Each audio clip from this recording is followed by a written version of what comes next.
Fala galera, beleza? Então, nós vamos iniciar uma série de mensagens para te incentivar você ler a Bíblia toda no ano de 2023. Outro dia eu estava lá em casa e aí um aparelho nosso lá deu um problema. E a mãe falou assim, vamos jogar ele fora. Eu tentei consertar e tal. Falei, vou fazer o seguinte, vou comprar pilha nova. Aí eu comprei as pilhas novas e tal. Quando eu botei as pilhas novas, um aparelho que era relativamente caro voltou a funcionar normalmente. E eu fiquei pensando que na nossa vida espiritual tem muitas coisas que nós queremos jogar fora, tem muitas coisas que não estão dando certo, porque está faltando a pilha chamada Bíblia Sagrada. Então nós precisamos dessa pilha na nossa vida. Então, como pastor do ministério, eu quero te incentivar a você ser uma pessoa bíblica, a você ter uma mente bíblica, a você amar a Bíblia e a você ser uma pessoa que quer ter conteúdo bíblico, ser uma pessoa cheia da palavra de Deus. Então nós vamos iniciar essa série, alguns vídeos, para te incentivar a você ter uma vida devocional. Eu costumo dizer que tem segredos da vida espiritual que só serão revelados quando a gente tiver uma vida devocional diária. Esse é o segredo da vida cristã. Bíblia, oração, jejum, que o evangelho é assim. Nós vamos iniciar a nossa leitura no livro de Gênesis, que quer dizer princípio. Quem escreveu o livro de Gênesis foi Moisés. E o livro de Gênesis é um livro muito importante para a nossa vida, porque muita coisa que acontece na vida da igreja, no futuro, muita coisa que acontece no cristianismo, parte desse início, onde a gente descobre a nossa essência. Por exemplo, no princípio criou Deus os céus e a terra, Gênesis 1. E você vai ver nesse texto que ali mostra que o nosso Deus é um Deus criativo. Nós não viemos da evolução, nós não viemos do macaco, nós não somos parentes da chita, nós viemos de uma criação pensada e planejada de Deus. Deus criou o universo, Deus é atemporal, Ele existe antes do tempo. E o livro de Gênesis nos ensina isso. Deus criou o homem do pó da terra, depois Deus criou a mulher da costela do homem, porque não havia ninguém que correspondesse ao homem. Nós vamos ver vários relatos importantes no livro de Gênesis para a minha fé e para a sua fé. Nós vemos a queda do homem. A partir daquele momento, a história da humanidade nunca mais foi a mesma, porque o homem saiu do seu propósito inicial. Tudo na vida tem um propósito. Talvez você não sabe para que você nasceu, talvez você não sabe para que você foi criado, talvez você não sabe qual é o seu propósito de vida, mas as escrituras sagradas talvez possam te mostrar esse propósito. Então, tudo o que acontece foi criado por um propósito. A Bíblia já vai dizer isso em Eclesiastes 3:1, propósito pré-determinado debaixo dos céus. Então nós vemos o relato da queda, nós vemos que a mulher conversou com o diabo em forma de cobra. Não era para ela negociar com o mal, não era nem para ela conversar com o mal. E ela caiu, aí o homem também caiu, Adão, e eles foram separados de Deus. Nós vamos vendo outras coisas nas escrituras, nós vamos vendo, por exemplo, a história de Noé.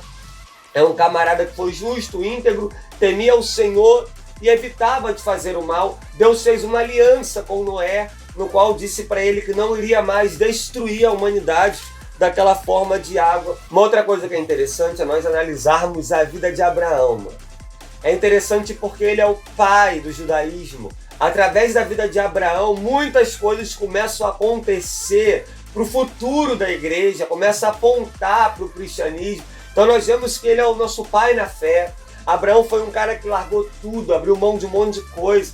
Abraão passou por várias experiências, ele teve os seus encontros com Deus. Abraão ensinou muita coisa ali sobre ter fé. Ele viveu o milagre dele quando estava com a idade avançada, que aí vem Isaac. Então nós vamos ver que a própria Bíblia mais para frente vai falar assim, o Deus de Abraão, Isaac e Jacó. Isaac era o filho da promessa. E o livro de Gálatas vai falar sobre o Ismael, que era o filho natural, e vai falar sobre o filho da promessa, que era Isaac. E você vê que a Bíblia toda tem uma conexão. O Velho Testamento cita o Novo Testamento e o Novo Testamento cita o Velho Testamento. Então nós vemos, por exemplo, o caso de Jacó, que era um enganador, um usurpador, um 7-1. Era um cara que enganava, queria tirar vantagem. Até que ele teve um encontro com Deus, o anjo toca na sua coxa. E aí ele é marcado pela presença de Deus. Todo mundo olhava para ele e pensava, aconteceu alguma coisa com esse cara? Aconteceu sim. Ele teve um encontro com um Deus vivo, o Deus da Bíblia, o Deus que é o meu Deus e é o teu Deus. E Jacó significava enganador, usurpador, como eu falei. Agora ele vira Israel. que significa príncipe de Deus. Ou seja, Deus mudou o nome porque o nome naquela época tinha muito a ver com o que a pessoa se tornaria. Deus não só mudou o nome de Jacó, Deus mudou a sua identidade, Deus mudou o seu coração, Deus mudou a sua realidade. Então nós vamos vendo aqui vários acontecimentos no livro de Gênesis. Quando Abraão morre, ele pede para o seu servo encontrar uma esposa para Isaac, e as coisas vão avançando. E depois do livro de Gênesis, depois que ele fala de Abraão, Isaac e Jacó, ele entra na história de José. E é muito interessante, porque José teve as lutas deles, você vai ler isso no seu devocional, espero, nós estamos trabalhando para que você crie essa cultura espiritual na sua vida. E nós vamos vendo ali José lutar com seus irmãos, contar os seus sonhos, passar por toda aquela dificuldade, ir para a prisão, casa de Potifar, e ele sempre fiel ao Senhor. E é interessante que no final da vida de José fala assim: Deus pegou o mal e transformou em bem. Talvez você olhe para a sua história e você fala assim: cara, só tem coisa ruim na minha vida, só tem desgraça, só tem problema. Mas eu quero falar para você que as Escrituras podem te direcionar para um novo patamar na sua vida com Deus. As Escrituras podem te direcionar para uma nova visão, para uma nova profundidade, para uma nova realidade. Eu sou fruto da Bíblia. A Bíblia mudou a minha vida. Eu já li a Bíblia toda 25 vezes. Teve um pastor que ele leu a Bíblia 200 vezes. Ele ganhou a medalha da Sociedade Bíblica Brasileira.